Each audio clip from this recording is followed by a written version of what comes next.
Este audiolivro foi produzido artificialmente mediante conversão de texto e voz. Tal processo é de fundamental importância aos que possuem alguma limitação à leitura, tais como os deficientes visuais, os idosos, os disléxicos, entre outros. Alertamos que, por se tratar de produção não natural da voz humana, o áudio pode apresentar incorreções fônicas e outras falhas decorrentes da própria ortografia, como no caso das abreviações, pontuações e palavras estrangeiras. Pequeno Manual do Católico. Este pequeno manual do católico não é um catecismo. Ele não pretende ensinar a doutrina católica, apesar de responder algumas perguntas relativas a ela. O objetivo maior é ensinar aos católicos a prática da Igreja em detalhes que são como que consequências do dogma. Após décadas de abandono da verdade, tanto por parte das autoridades do Vaticano como por parte dos bispos em suas dioceses e dos párocos em suas paróquias, os católicos acabaram perdendo certas noções básicas, outrora conhecidas de todos. Além disso, muitas questões tornaram-se comuns no mundo decomposto de hoje, e foram sendo introduzidas sem orientação dos padres, e, pior, são praticadas de modo errado, por vezes pecaminoso, com o incentivo dos sacerdotes desse progressismo avassalador. Quando a graça divina toca um coração e o leva de volta à tradição, ao estudo do verdadeiro catecismo, assistência à missa de sempre, essa pessoa chega carregada de equívocos sobre esses elementos práticos da vida católica, e, muitas vezes, permanece no equívoco por muitos anos. As respostas que desenvolvemos neste manual são baseadas no ensinamento constante da Igreja ao longo dos séculos, tal como aparecem nos textos do Magistério da Igreja, no Código de Direito Canônico e nas normas litúrgicas praticadas pela Igreja antes da catástrofe do Concílio Vaticano II, quando todo esse belo edifício foi demolido.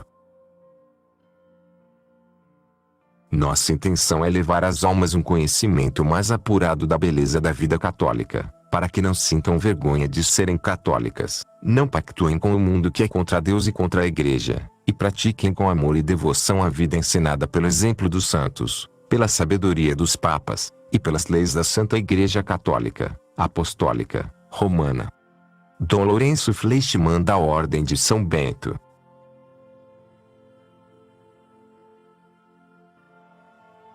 A Santa Missa e outras obrigações. O Santo Sacrifício da Missa. O que é a missa? A missa é o sacrifício da cruz de nosso Senhor Jesus Cristo, que se realiza sobre o altar. Como pode ser a missa o sacrifício de Jesus se este morreu na cruz há 2000 anos? Pelo rito da Santa Missa, o mesmo sacrifício realizado há 2000 anos torna-se presente novamente, de um modo novo, um modo sacramental, ritual, incruento, ou seja, sem derramamento do sangue, mas verdadeiro e eficaz. Por que dizemos que a missa é o mesmo sacrifício, presente de modo sacramental? Porque nela aquele mesmo sacrifício de Jesus se apresenta diante de nós através de sinais sensíveis que realizam a graça sacramental. Estes sinais são as espécies do pão e do vinho, que na consagração se transformam no corpo e sangue de Jesus pelas palavras que o sacerdote pronuncia. A missa é, então, um sacramento? Sim, a missa é, ao mesmo tempo, verdadeiro sacrifício e também o sacramento em que se realiza a Eucaristia, que é a presença real de Jesus na hóstia consagrada. Essa presença de Jesus na hóstia consagrada é um símbolo. Ao contemplar a sagrada hóstia, o que vemos não é a forma humana de Jesus, e sim a aparência de pão e de vinho, que permanece após a consagração. Por isso, dizemos que essa presença de Jesus na hóstia faz-se por um símbolo, a realidade que se vê é sinal de outra que não é vista. Mas seria uma heresia afirmar que seja apenas um símbolo, como se não houvesse a presença real. Jesus está realmente presente na hóstia com todo o seu ser, toda a natureza humana e toda a natureza divina de Jesus estão presentes na sagrada hóstia. Toda a substância do pão e do vinho se transformou milagrosamente em corpo, sangue, alma e divindade de Cristo. A Igreja Católica dá um nome especial a essa transformação? Sim, a Igreja definiu o termo transubstanciação como sendo o único capaz de exprimir o milagre que se opera na transformação do pão e do vinho no corpo e no sangue de Jesus. Por que dizemos que a missa é um sacrifício eficaz? Porque, pela presença real de Jesus, nós recebemos não apenas a graça sacramental da Eucaristia, mas o autor mesmo da graça, Jesus Cristo, nosso Deus, a quem adoramos de joelhos. Jesus presente realmente na hóstia é a maior graça que uma alma pode receber nesta vida. De que modo podemos receber a Jesus na Eucaristia? Podemos recebê-lo pela Santa Comunhão, sendo a Eucaristia um sinal sensível do sacrifício de Cristo. Quando comungamos, recebemos Jesus como alimento de nossas almas. Ele vem ao nosso coração de um modo muito real e eficaz. Como podemos nos preparar para receber a Jesus no coração? Antes de tudo, com uma boa confissão e com o arrependimento sincero dos nossos pecados. Devemos também viver sempre na presença de Deus, consagrar nosso dia a Ele desde o levantar e, ao deitar, agradecer as graças recebidas. Durante a Santa Missa devemos estar atentos ao que acontece no altar, de preferência seguindo o texto mesmo da missa no missal. Existe algum momento da missa que seja mais importante do que outros? O mais importante momento da missa é a consagração. Assim que foram ditas as palavras da forma sacramental, o celebrante eleva a hóstia e o cálice para serem vistos pelos fiéis. Todos devem estar de joelhos, compenetrados, silenciosos em adoração, porque é naquele momento que acontece a transubstanciação. Existe algum outro momento em que devemos estar de joelhos obrigatoriamente? Sim, quando o sacrário está aberto, quando a comunhão é distribuída aos fiéis, e quando o celebrante dá a bênção final.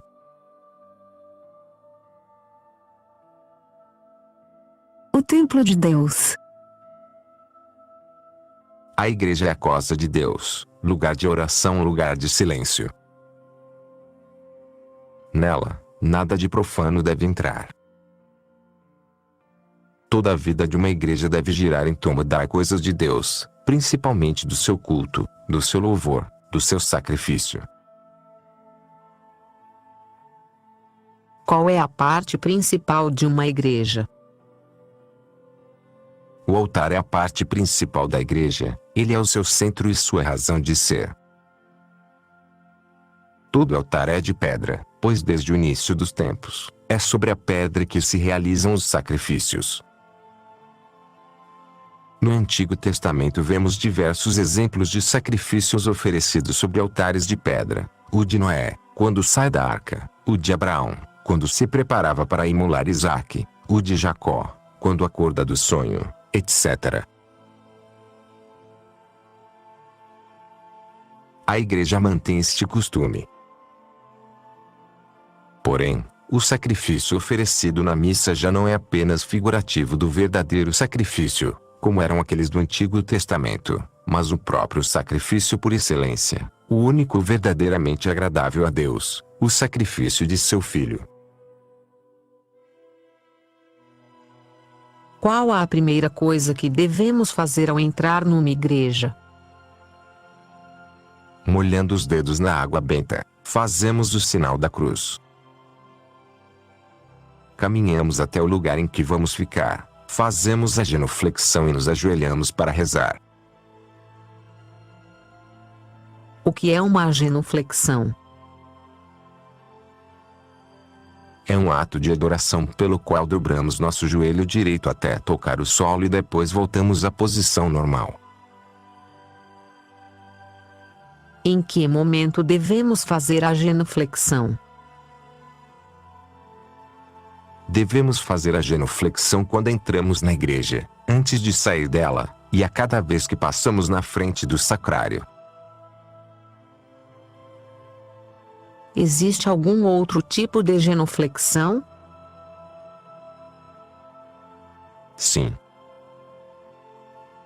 Devemos genufletir com os dois joelhos sempre que o sacrário estiver aberto, ou que o celebrante estiver elevando a hóstia na consagração de uma missa, se entrarmos nessa hora na igreja, ou, ainda, se o celebrante estiver distribuindo a comunhão.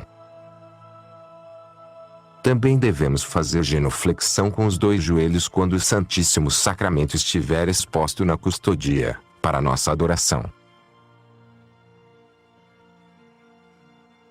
Como se faz esta genuflexão com os dois joelhos?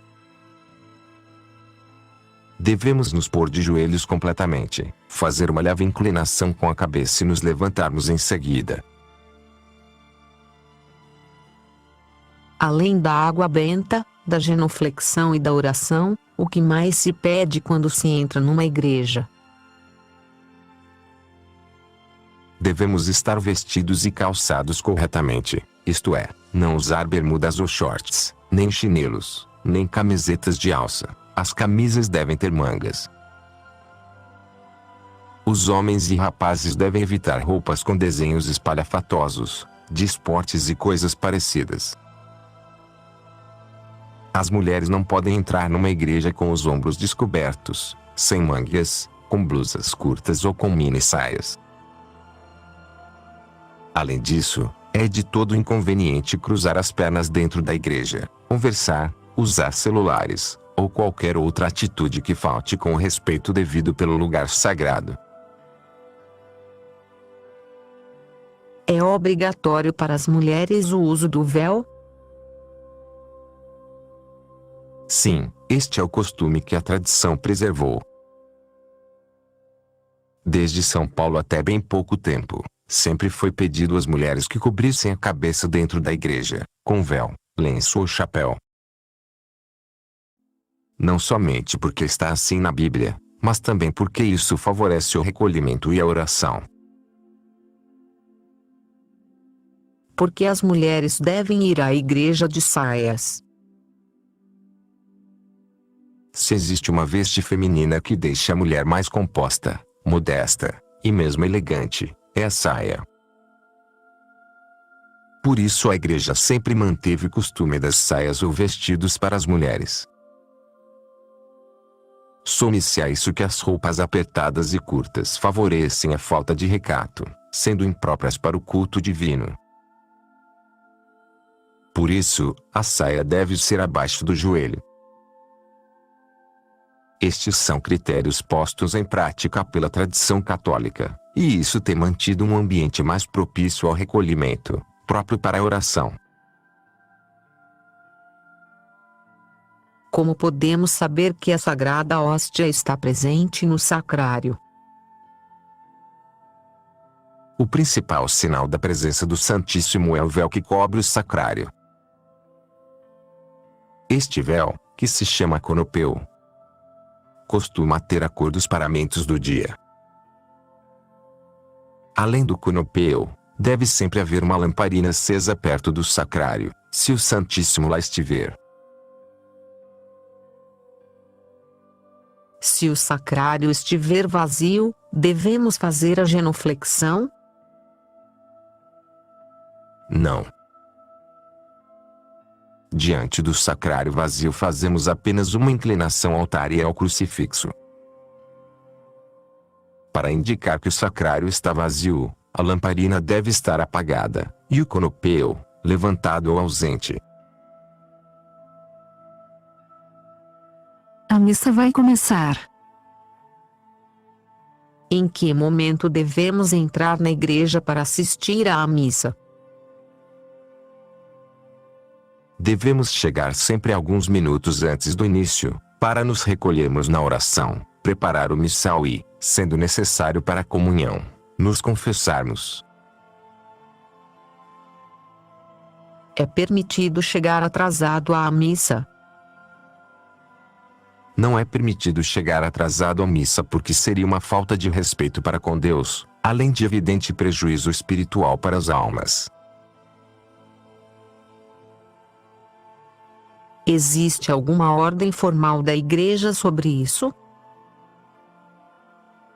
Sim, um dos mandamentos da igreja diz: assistir à missa completa todos os domingos.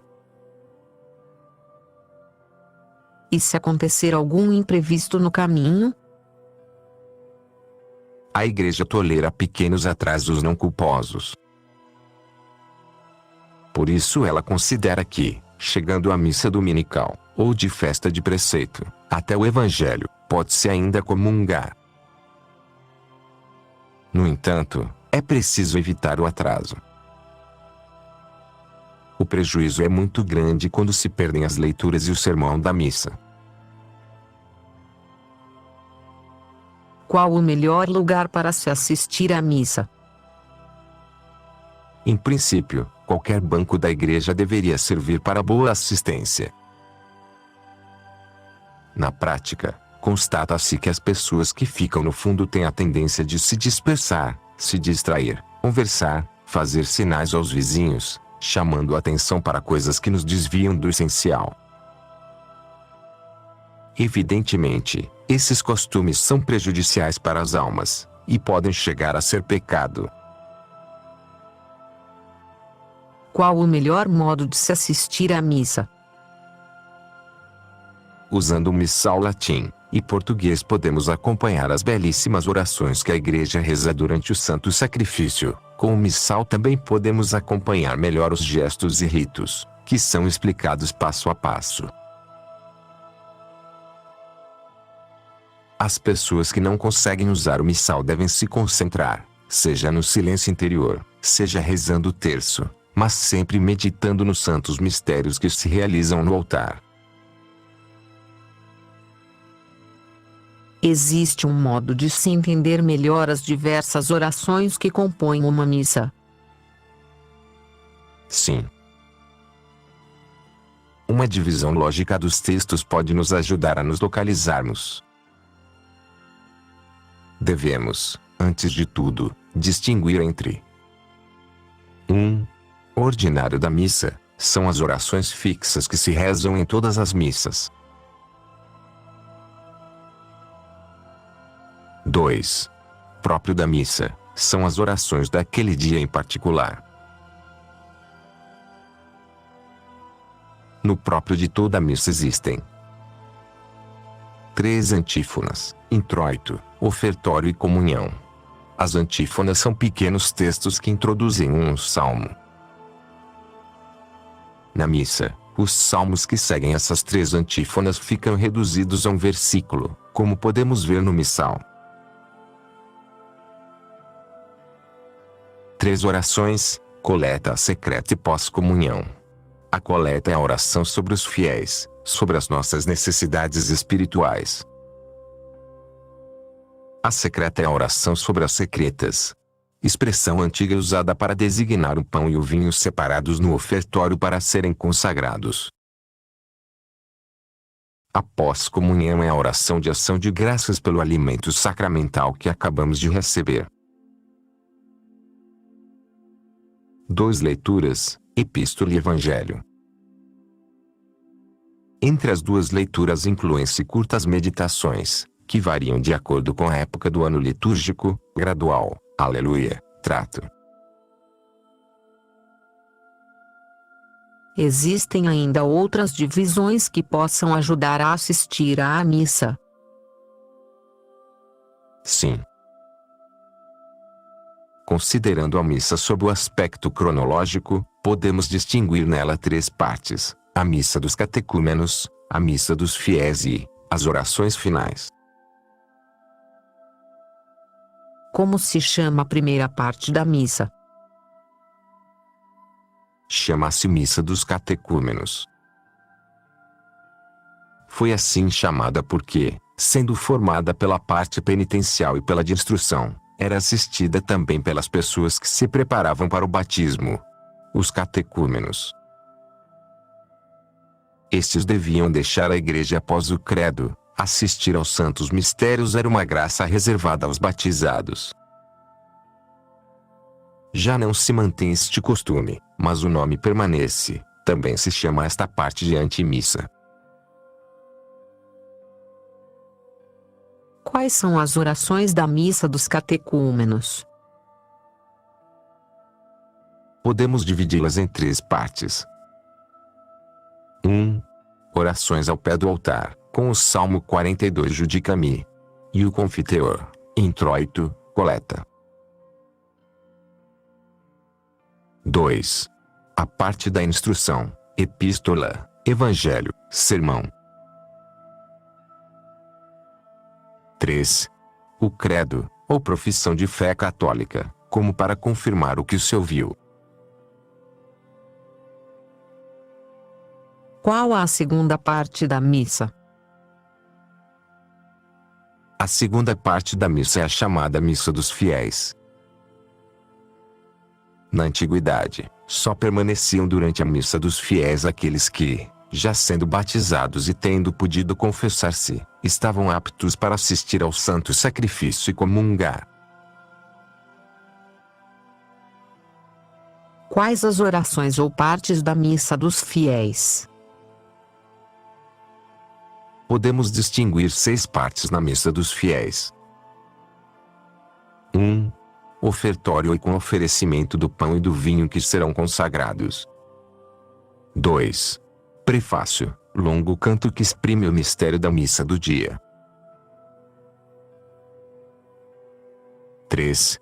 Cânon, a parte central da missa, com as mais belas orações, rezadas em silêncio pelo celebrante, e que tem seu ápice na consagração. 4.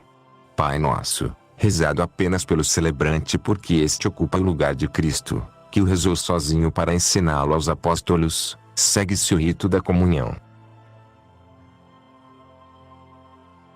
5. Abluções, como são chamadas as purificações dos vasos sagrados, e as orações finais. Qual a postura que devemos adotar ao longo da missa? Para bem acompanhar a cerimônia da Santa Missa, devemos ficar de joelhos. Durante as orações ao pé do altar até o final do Kyrie, nas missas de paramentos roxo ou preto, até o fim da coleta. Do final do Sanctus até antes do Pai Nosso. A partir do Agnus Dei durante toda a comunhão, até que o padre reze a antífona da comunhão. Na bênção final. De pé. Durante o Glória. Durante o Evangelho. Do Orate Fratres até o fim do Sanctus. Do Pai Nosso até o Agnus Dei. Na antífona da comunhão até o fim do Ite Missa Est. Durante o último Evangelho. Sentados. Durante a epístola até que o celebrante entoie o Evangelho. Durante o ofertório até que se entoie o Orate Fratres. É permitido, mas não recomendado, sentar-se após o fechamento do sacrário depois da comunhão. Nunca se sentar durante a distribuição da comunhão ou com o sacrário aberto.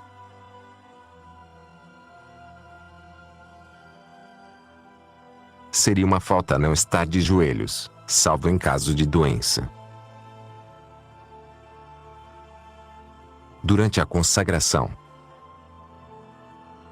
a partir do Et Agnus Dei quando o padre mostra a hóstia, até que o sacrário seja fechado. Na bênção final. O que se deve fazer após a comunhão? Quando nos levantamos da mesa de comunhão, carregamos Jesus no coração. Toda a nossa atenção deve estar voltada ao hóspede divino, que nos vem visitar com tanto amor e misericórdia. Portanto, devemos guardar uma atitude compenetrada, o olhar voltado para baixo, silêncio na alma e no corpo. Chegando ao nosso lugar, ficamos de joelhos, procuramos fechar os olhos e rezar em silêncio, saboreando este encontro sublime com nosso Salvador. Podemos também, para ajudar a concentração, rezar as orações tradicionais de ação de graças, que se encontram no próprio missal ou nos livros de oração. Qual deve ser nossa atitude quando o celebrante entra paramentado para a missa? Sempre que o celebrante passa paramentado, entrando para a missa ou saindo após a celebração, devemos estar de pé, por respeito a nosso Senhor Jesus Cristo, que o padre representa. Quando o celebrante sair da igreja, no final da missa, devemos sair também? Quanto vale um só instante com Jesus presente em nós? Vale a pena prolongar nossas orações e nosso silêncio, principalmente se considerarmos que, durante a semana, são raros os momentos de silêncio e oração. Fiquemos alguns instantes com Jesus em ação de graças, após a Santa Missa. O padre também volta à igreja para rezar. Procuremos não impedi-lo de fazer sua ação de graças.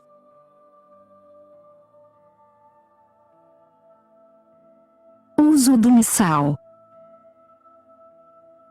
Como podemos nos localizar melhor quando seguimos a missa no missal? Para compreender melhor o uso do missal, devemos assinalar que na parte central do livro se encontra o ordinário da missa. É a parte fixa que se reza em todas as missas. Põe um marcador reservado para o ordinário. Em torno do ordinário encontramos as seguintes partes, assim localizadas.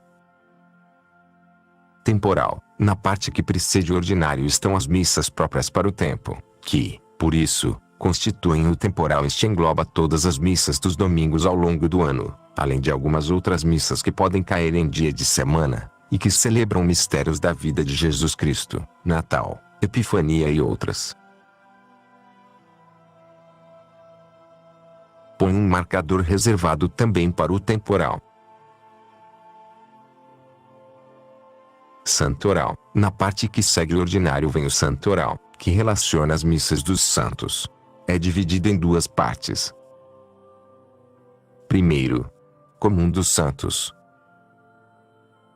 São missas indicadas para diversas classes de santos, comum dos confessores, comum dos mártires, comum das virgens, etc. No dia do santo está indicado o número da página onde se encontra o texto da missa comum a ser rezada.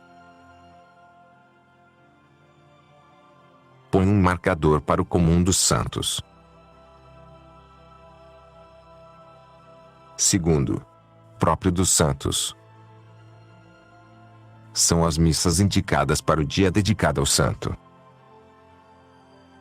Junto com a missa vem uma breve notícia histórica sobre a vida de cada um deles.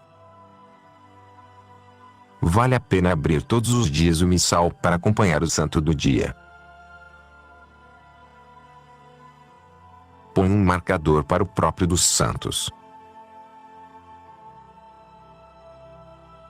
Missas votivas são as que rememoram algum mistério fora da sua data, e que podem ser celebradas quando não houver nenhuma missa indicada naquele dia.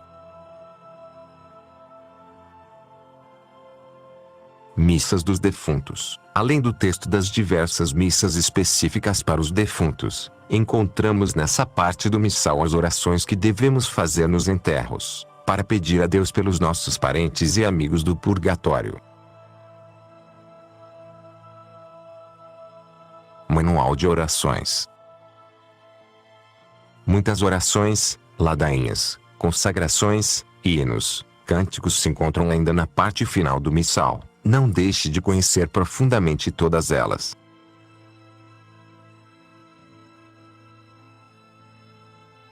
Os 5 mandamentos da Igreja. Além da assistência à Santa Missa, o que mais é pedido aos fiéis? A Santa Igreja, em sua sabedoria e para o bem de nossas almas, para a maior glória de Deus, e para nossa salvação, pede ainda outras obrigações, que devemos procurar realizar com espírito de obediência e amor por Deus nosso Senhor. São os chamados mandamentos da Igreja.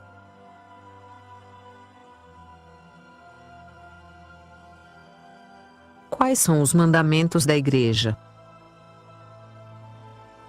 Os mandamentos da Igreja são 5. Primeiro,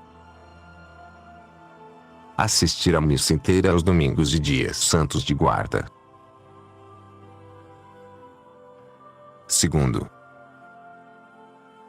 confessar-se uma vez por ano, pelo menos.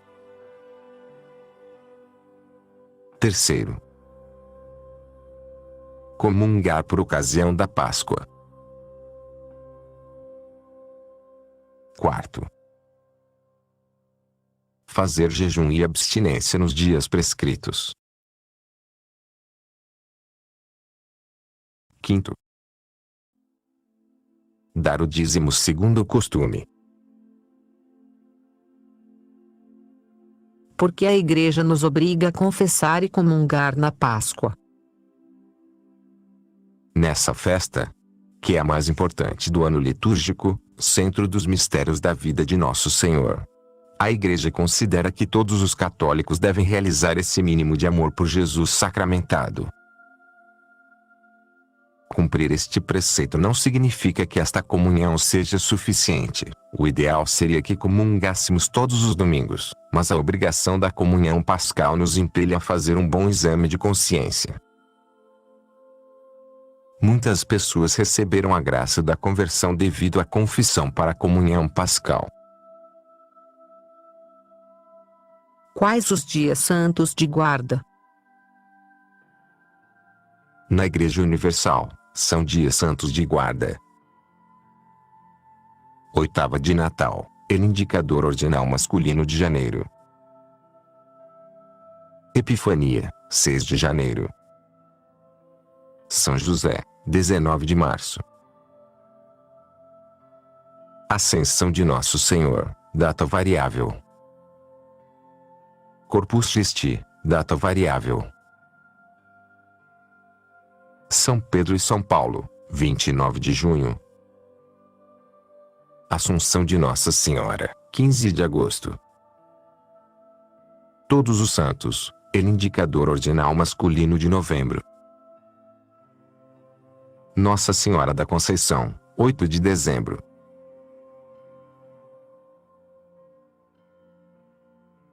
Cada país tem legislação própria quanto aos dias feriados. Nos dias santos de guarda feriados, a missa é de preceito, uma obrigação para todos os católicos. Quando essas datas festivas não são dias feriados civis, deve-se, ao menos, fazer um esforço verdadeiro para ir à Santa Missa. Quais os dias de jejum obrigatório? Atualmente, apenas a quarta-feira de cinzas e a sexta-feira santa. Mas o espírito da Quaresma nos move a jejuar com maior frequência, mesmo não sendo de obrigação. Nada nos impede de jejuar, por exemplo, em todas as sextas-feiras da Quaresma, ou nas 4 têmporas, que marcam as mudanças das estações do ano. Ainda é de rigor a abstinência de carne às sextas-feiras? Sim. Em toda sexta-feira do ano devemos nos abster de comer carne, podemos comer peixe. Em honra e em memória das dores da paixão de Cristo. Porque existe a obrigação do dízimo. Os padres não recebem salários, mas se dedicam em tempo integral às almas. Vivem atentos a todas as necessidades espirituais, e muitas vezes, às necessidades materiais dos seus fiéis. Portanto, nada mais justo que as famílias provejam a subsistência do seu padre. Como se paga o dízimo? Cada família costuma deixar no início do mês uma quantia para este fim. Ela varia de acordo com as possibilidades de cada um. Mas todos devem estar atentos para não faltar, de modo a cumprir esta grave obrigação que a Igreja nos impõe, em nome da caridade e que não deixa de reverter-se no bem dos próprios fiéis.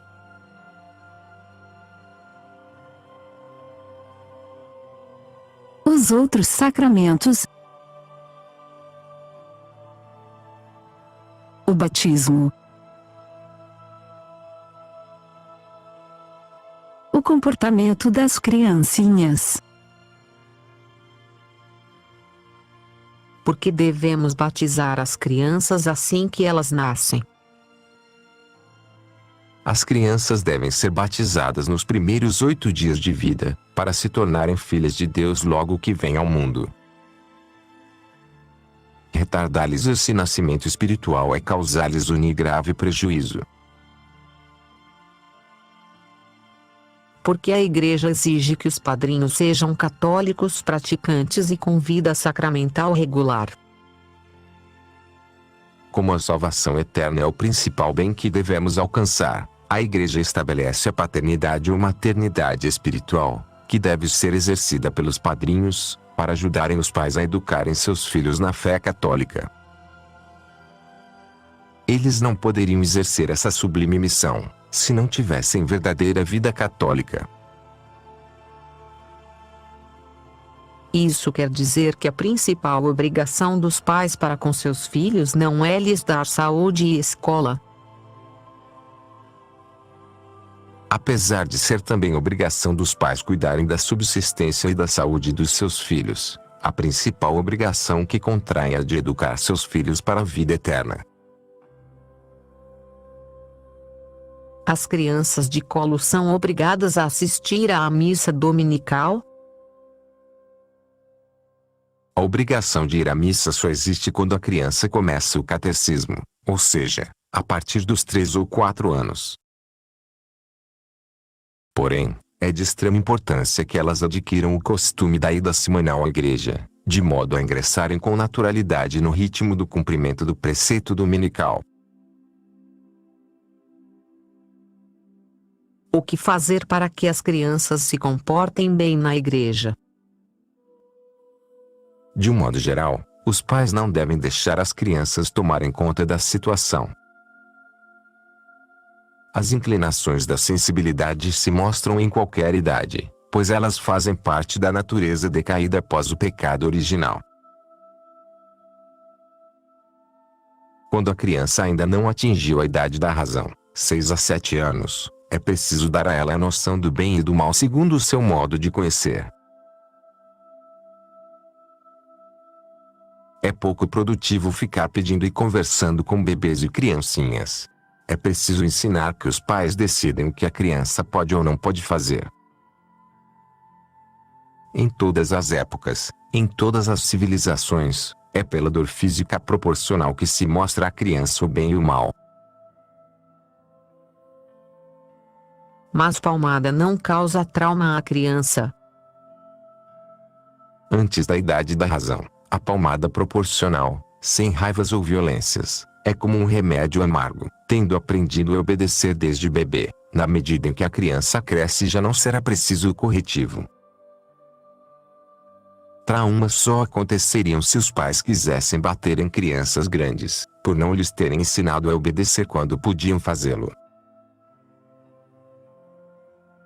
E se, mesmo assim, a criança continuar falando ou chorando? Nesse caso, o pai ou a mãe deve levar a criança para fora da igreja, de modo a não atrapalhar os demais. Mas que sempre voltem nas horas mais importantes, como a consagração e a comunhão.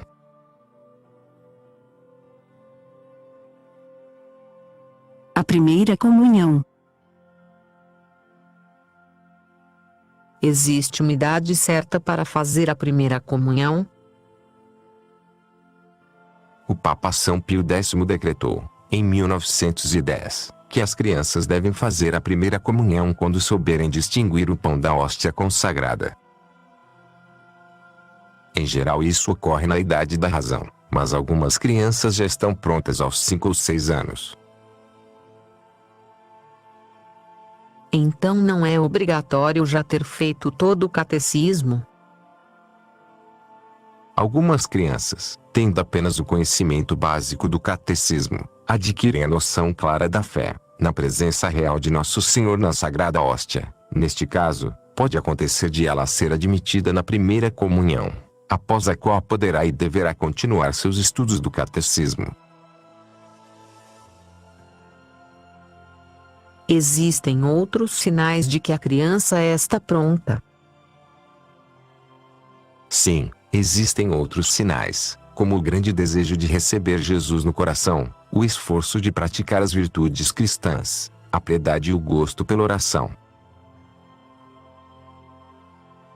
Porque, nas paróquias, as crianças só comungam aos 10 anos. Uma das marcas da crise da igreja é o atraso imposto às crianças na recepção dos sacramentos da iniciação cristã. Os inocentes são excluídos da Santa Mesa. Por outro lado, os padres admitem todo tipo de abuso, como comunhão de divorciados, de não católicos, de pecadores públicos, etc.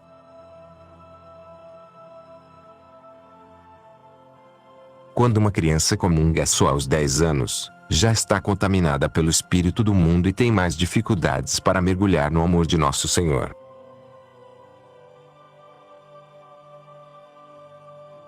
A confissão dos adultos e das crianças. Pode-se confessar os pecados diretamente a Deus? Apesar de ser importante colocarmos todos os dias nossos pecados na presença de Deus, Nosso Senhor exigiu dos católicos que, para receber os sacramentos, tenhamos confessado nossos pecados a um padre ordenado, no confessionário. Quais são as vantagens de se confessar a um sacerdote? Em primeiro lugar, obedecemos à vontade de Jesus Cristo. Em segundo lugar, temos a certeza de fé de que, fazendo uma boa confissão, recebemos efetivamente a absolvição dos nossos pecados. Por fim, recebemos uma penitência a ser cumprida para diminuir a nossa pena temporal. Em que consiste uma boa confissão? A confissão é completa e eficaz quando inclui os seguintes elementos. 1. Confissão vocal de todos os pecados, sem omissão de algum. 2. Verdadeiro arrependimento, ou seja, dor por termos ofendido a Deus. 3. O bom propósito de, confiados na ajuda da graça divina, não cometer mais aqueles pecados e nenhum outro. 4. Absolvição válida do sacerdote.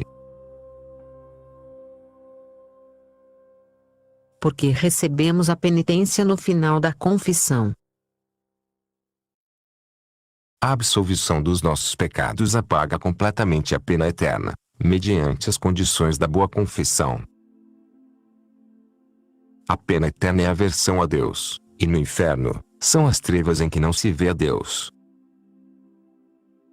Porém, a absolvição do padre não apaga a pena temporal, porque esta não está sujeita às condições da boa confissão, e sim aos atos do penitente, que manifestam, na vida prática, o seu arrependimento, orações, sacrifícios, esmolas etc. A penitência que o padre nos impõe, no confessionário, serve para diminuir a pena temporal. O que aconteceria se morrêssemos sem apagar toda a nossa pena temporal?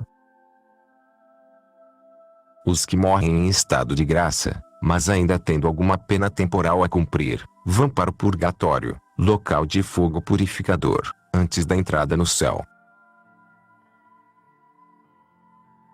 Qual deve ser a frequência das confissões?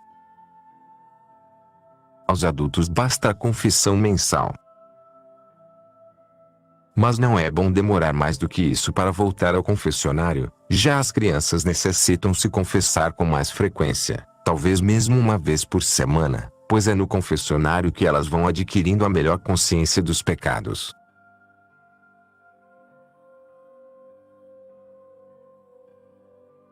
A crisma. Qual a idade ideal para receber a crisma? Quanto mais o mundo ataca as crianças, mais se torna necessário para elas serem fortificadas com o sacramento da crisma. Costumamos apresentar às crianças no ano seguinte aquele da primeira comunhão, mas não antes dos 7 anos. Porque as paróquias só admitem, para a crisma, jovens a partir dos 14 anos.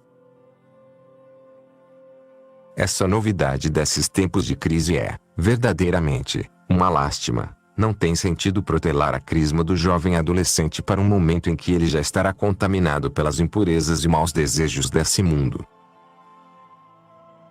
Ao contrário, quanto mais cedo as crianças vão sendo contaminadas, mais cedo precisam da fortaleza espiritual da crisma, que os toma soldados de Cristo. São aceitáveis as mudanças feitas no sacramento da crisma depois do Concílio Vaticano II? Não podem ser. Também a crisma foi contaminada pelo espírito revolucionário. Por 3 motivos devemos considerar como duvidosas as crismas realizadas atualmente no Brasil. Primeiro, por uma mudança da matéria do sacramento. Já não é obrigatório o uso do azeite de oliveira, adota-se qualquer óleo vegetal. Segundo, por uma mudança na forma sacramental, a forma latina tradicional foi abandonada e substituída pela forma oriental. Esta, em sua redação latina seria válida, porém, a tradução equivocada, feita sob os auspícios da CNBB, torna-a inválida. Terceiro, por uma mudança na intenção do ministro, todos os bispos, ao crismarem, devem querer impor na alma do crismando um novo sacramento, com um efeito muito preciso, que é a recepção do Espírito Santo por um novo meio de presença em nós, tornando-nos soldados de Cristo. Ocorre que, atualmente, os bispos dizem que a crisma é uma confirmação do batismo, o que é um erro grave. O nome de confirmação que se dá também à crisma significa o estado de maturidade espiritual que a alma adquire por este sacramento.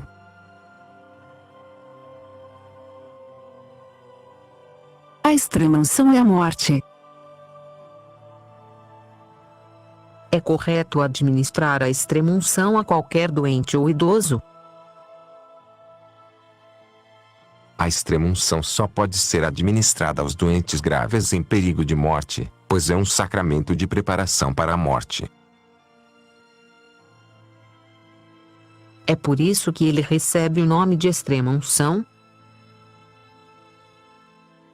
Sim, o nome correto é extrema-unção, a derradeira consagração que purifica os 5 sentidos do corpo e prepara a alma para essa terrível passagem que é a morte. O nome unção dos enfermos é, pois, vago e insuficiente para exprimir a realidade desse sacramento. Existe um momento ideal de chamar o padre para ministrar a extrema-unção? Os familiares dos doentes graves não devem esperar que o enfermo já tenha perdido a consciência para pedir a extrema-unção. Ao contrário, é muito importante que o doente possa fazer uma boa confissão, que possa acompanhar as unções feitas pelo sacerdote, e seja consolado pela oração da igreja. Quais as obrigações do católico para com seus idosos e doentes? Nossos parentes mais idosos ou doentes devem ser tratados com toda a caridade, acompanhados todos os dias em suas necessidades, envolvidos pela presença de todos da família, o que lhes dá alegria e consolação na dor. Triste é o espetáculo dos doentes abandonados em hospitais ou asilos, entregues a enfermeiros ou cuidadores, sem quase nunca receberem a visita de algum parente ou amigo. Nesse sentido, é importante o esforço da família para que nossos doentes não fiquem abandonados também no Concílio Vaticano II, entubados e lagados, à espera de uma morte fria e sem consolação. Pode-se ordenar o desligamento de aparelhos nos doentes terminais? Os chamados meios extraordinários da medicina devem ser utilizados na medida em que sirvam para a recuperação do doente. Para muitos doentes terminais, eles já não servem senão para prolongar indefinidamente o momento da morte. Nesses casos, é lícito manter apenas os meios ordinários da medicina, remédios e analgésicos, cuidados gerais e alimentação. Seria um crime e um grave pecado retirar esses meios ordinários. Existe a chamada morte cerebral?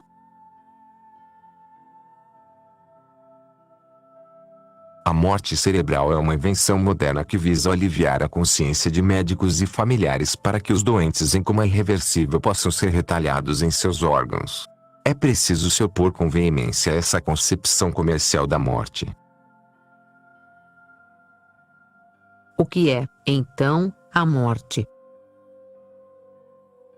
A morte é a separação da alma e do corpo, dando início ao processo de desorganização celular. Isso só acontece quando o coração para de bater, o que é diferente da chamada morte cerebral.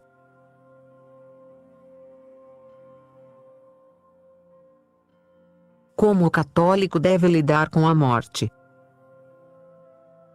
Não é com o espírito do mundo, desesperado e revoltado, que devemos encarar a morte. A esperança sobrenatural da salvação nos proíbe esse espetáculo emotivo e superficial. Mas para isso, é preciso proporcionar aos nossos doentes o socorro dos últimos sacramentos. É lícito procurar a própria morte? Como nossa vida não nos pertence, mas é um dom de Deus, não é lícito procurar a morte, nem para os doentes terminais, nem para si mesmo, pelo desespero do suicídio. Não é cruel permitir que um idoso incapacitado ou um doente grave prolongue o seu sofrimento? Todos nós temos um motivo para aceitar a cruz que nosso Senhor nos reserva. Primeiro, porque assim comungamos com as dores que Jesus Cristo aceitou sofrer por nós. Depois, porque, pela aceitação das nossas dores podemos satisfazer, ou seja, pagar pelos nossos pecados e pelos pecados dos nossos familiares e amigos. Além disso, nosso sacrifício pode ser aplicado por Deus para a conversão de muitos pecadores e pelas almas do purgatório. Existem obrigações para com nossos mortos? Sim. A principal e constante obrigação é a oração pelo sufrágio das almas do purgatório. A maior obra de caridade que podemos realizar por nossos mortos é a encomendação de missas pelas suas almas, sobretudo nos dias de aniversário do nascimento ou do falecimento. É também importante a visita ao cemitério, para rezar o terço junto ao túmulo dos nossos falecidos. Mas o cemitério não é um lugar lúgubre e triste. Ao contrário, o cemitério é um lugar de paz e oração. Por isso devemos manter sempre em ordem, arrumado e florido, os túmulos dos nossos mortos. O que devemos pensar da cremação dos defuntos? A prática constante da Igreja é fortemente contrária à cremação, salvo nos casos de guerra ou epidemia. Do contrário, devemos enterrar nossos mortos na terra, para significar a certeza da ressurreição da carne, dogma do nosso credo. Além disso, constata-se nesse atual costume da cremação, um espírito pagão e materialista, alheio à certeza da espiritualidade da alma humana.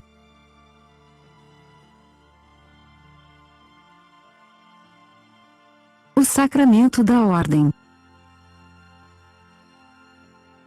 Qual deve ser a reação da família quando um jovem decide ser padre?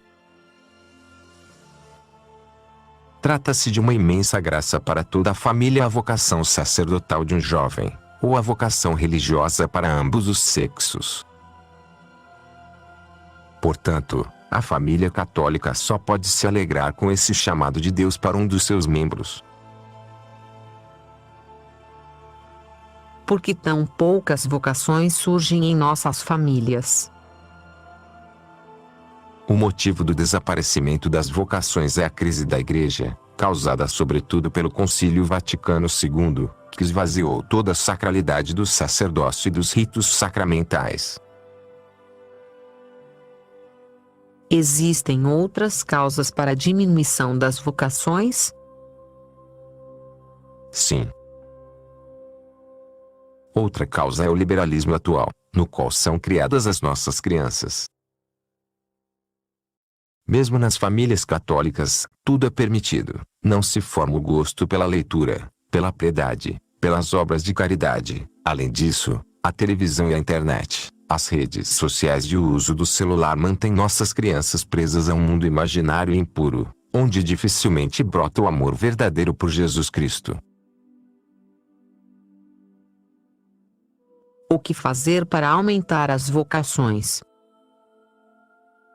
Cabe aos pais e professores devolverem para as nossas crianças os critérios de virtude que abandonaram. Que os pais voltem a rezar todos os dias com seus filhos, que exijam deles o respeito pela autoridade divina, paterno-social, que não permitam o uso da televisão, da internet e dos celulares para crianças, substituindo-os por atividades que fortaleçam a inteligência e a vontade, que formem seus filhos para a pureza do corpo e da alma, e o caráter próprio do menino e da menina, além das demais virtudes do lar.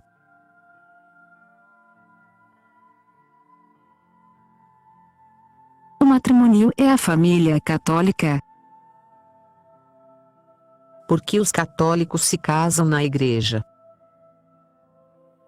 Os católicos se casam na igreja porque Jesus Cristo instituiu um sacramento especial para a vida da família. Este sacramento do matrimônio confere graças próprias para a educação dos filhos e o bom convívio dos esposos. É, então, proibido aos católicos casarem-se apenas no cartório. Diante de Deus, seria nulo o casamento dos católicos apenas no cartório. Todos os batizados devem se casar pela chamada forma canônica, que exige a presença do pároco ou de um padre por este delegado, para abençoar o casamento. Porque a igreja ensina que a procriação é a finalidade primeira do casamento. Toda a sociedade é formada em torno de uma finalidade específica, com vistas a alcançar o seu fruto. O casamento, sendo a formação de uma sociedade familiar, possui a finalidade específica da geração dos filhos, o mais belo fruto da união do homem e da mulher. Qual o papel do amor no casamento? O amor faz também parte do casamento. Apesar de ele ser primeiro na ordem cronológica, ele é subordinado aos filhos, na ordem das finalidades. Mas é preciso lembrar que o amor é um movimento de atração, de união de dois seres, segundo a razão de bem, jamais segundo aquilo que ofende a Deus. A razão humana é perfeitamente capaz de orientar os seus amores para agradar a Deus, antes de agradar a nossa própria sensibilidade ou os nossos prazeres. Porque a Igreja proíbe o sexo fora do casamento. A união do homem e da mulher é restrita ao casamento porque o ato sexual foi criado por Deus com uma eficácia própria, que é o fruto que se segue, ou seja, o Filho. Por isso, a união dos corpos no amor puro exige as responsabilidades evidentes diante dos frutos naturais que dela decorrem. O ambiente familiar em torno do pai e da mãe, a transmissão, dos pais para os filhos, da vida virtuosa e do combate contra os vícios, e todos os elementos necessários para o crescimento da criança. O casal assume essa responsabilidade pelo laço estável do casamento. Porque é pecado impedir a procriação através dos métodos artificiais.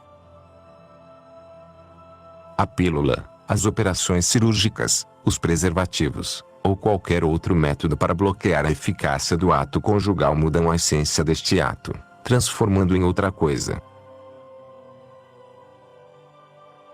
Quando Deus criou o homem, fez com que sua natureza animal preservasse a espécie através da união do homem e da mulher. Foi para isso que Deus estabeleceu a atração dos sexos opostos e o prazer que decorre dessa união. Ao bloquear a procriação, procura-se apenas o prazer. A mudança da finalidade do ato modifica a sua natureza. Os chamados métodos naturais de limitação da natalidade também são pecaminosos.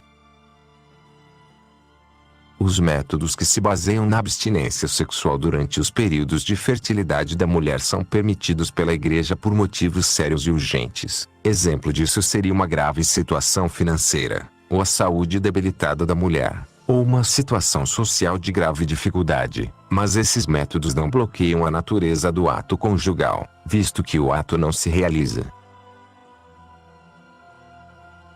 E sobre a chamada opção sexual?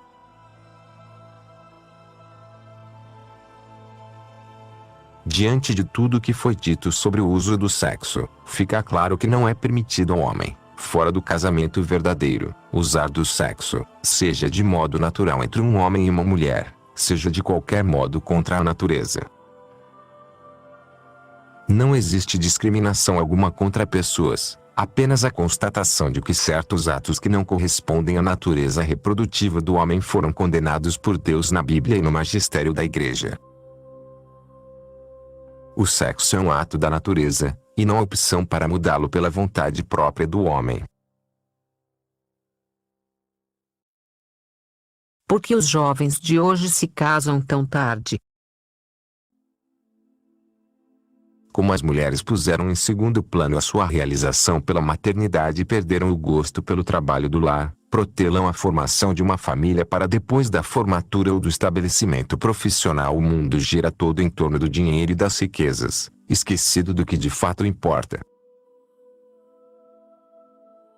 Ao mesmo tempo, com os namoros promíscuos e liberados, os jovens encontram as portas abertas para todo tipo de prazer sexual, e não sentem mais a necessidade do casamento para resolver essa questão. Eles já têm o prazer e fogem das obrigações. Por isto, é muito importante que os pais, professores e sacerdotes eduquem as crianças e jovens no sentido de deixar o namoro para o momento em que poderão pensar em casamento. O namoro precoce é um vício prejudicial para a juventude, que tira os jovens das suas atividades próprias, isola-os da convivência dos amigos, provoca a perda da concentração nos estudos e na prática das virtudes.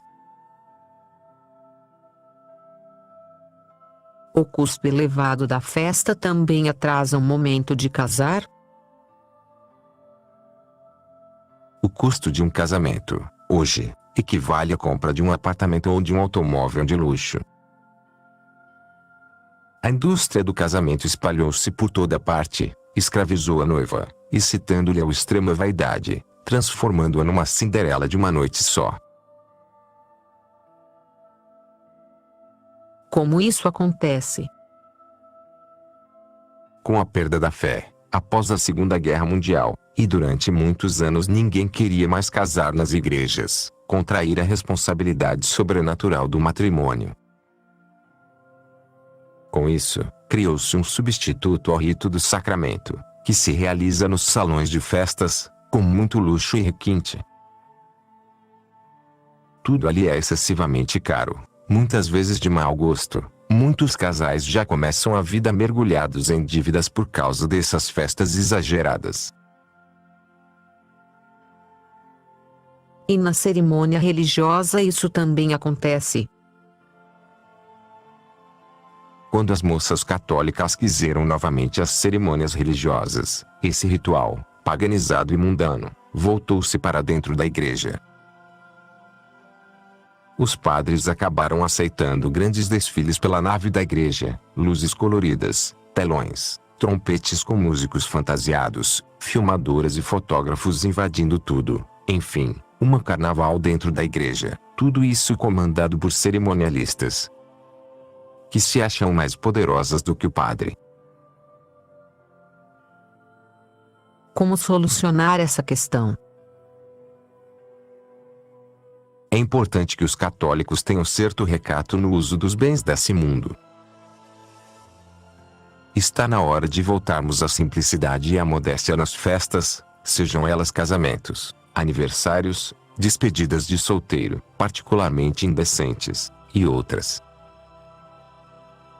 Dentro das igrejas, que tudo seja piedoso, leve, que as flores sejam agradáveis, sem exageros, que as músicas sejam religiosas, tocadas e cantadas para a maior glória de Deus nosso Senhor, e não carregadas de sentimentalismos, que os vestidos, tanto das noivas como das convidadas, sejam decentes, dignos do local em que estão entrando.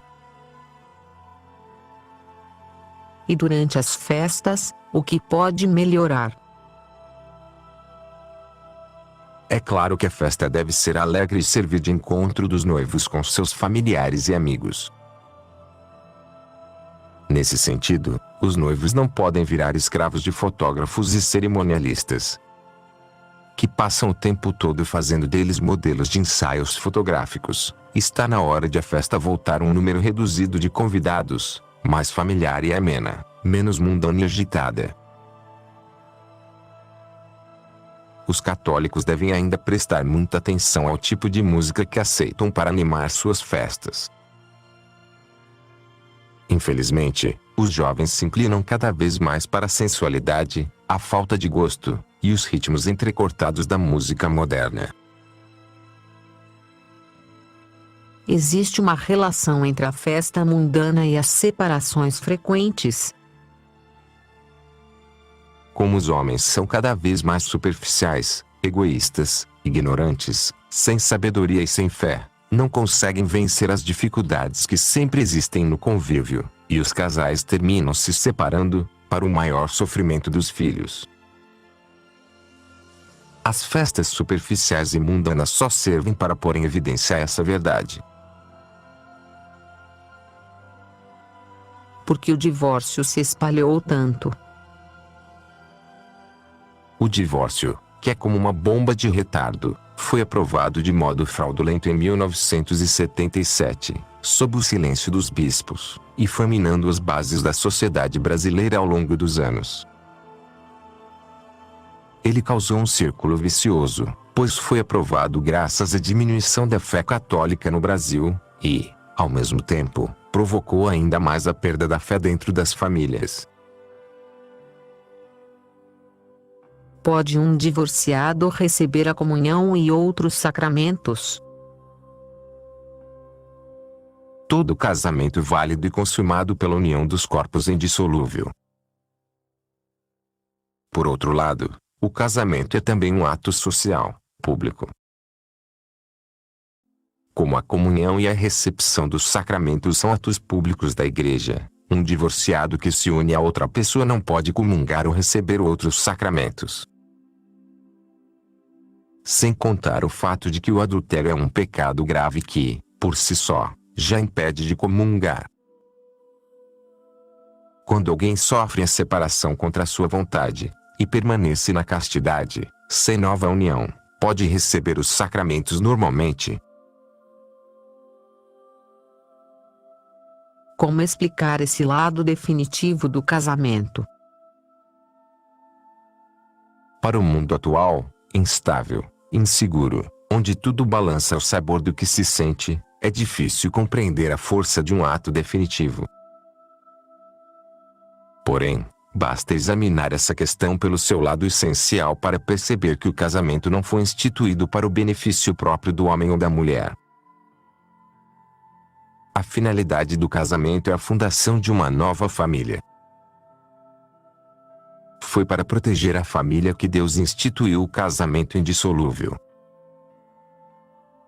Ninguém é obrigado a casar, mas quando faz, deve assumir as responsabilidades próprias da família que funda. Qual é, pois, o fundamento do casamento indissolúvel? Deus estabeleceu o casamento, para todos os homens, de qualquer tempo ou religião, como uma união indissolúvel, fundada na fidelidade mútua que brota do amor verdadeiro e permanece firme como a rocha, mesmo no meio da tempestade. A família é o todo que deve ser protegido e preservado. O casal e os filhos são as partes, membros da família, cada qual com sua função no bem comum. O Criador deu ao homem a virilidade, a força física, a condição própria do chefe da família, qualquer que seja o seu temperamento. Por sua vez, a mulher foi criada como companheira do homem, para ser por ele protegida e amada, sendo ela mesma calorosa e receptiva, pronta para colaborar com o seu amado. Enquanto não se casam, tanto o homem como a mulher desenvolvem as características próprias de sua natureza, o caráter viril no homem, e o feminino na mulher. Deveria, ao menos, ser assim.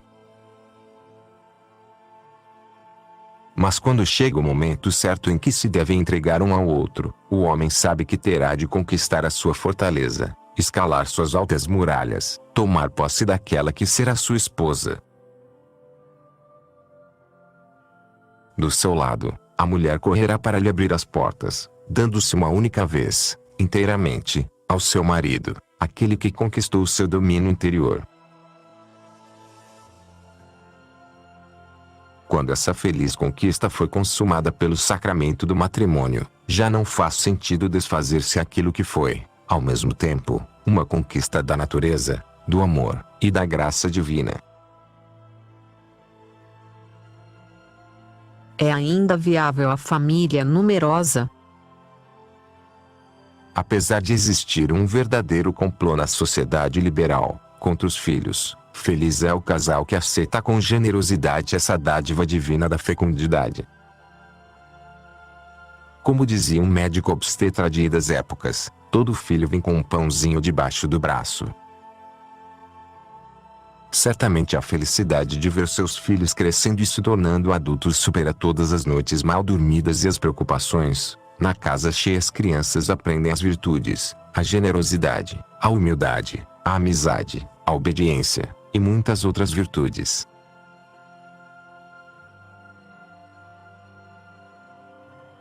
O aborto. O que é o aborto? O aborto é um crime hediondo, em qualquer época, em qualquer religião. É um pecado que clama aos seus, contra os inocentes. Ele provoca uma dor constante no coração da mulher. Ele fere a mulher no seu corpo e na sua alma. Ele não tem como ser revertido. Ele impede a salvação eterna de um bebê inocente, que morre sem o batismo. Ele não tem justificativa. Ele é obra do demônio, que reina sobre esse mundo apóstata da fé. Que jamais passe pela cabeça de uma mulher a fraqueza de participar de tamanho crime.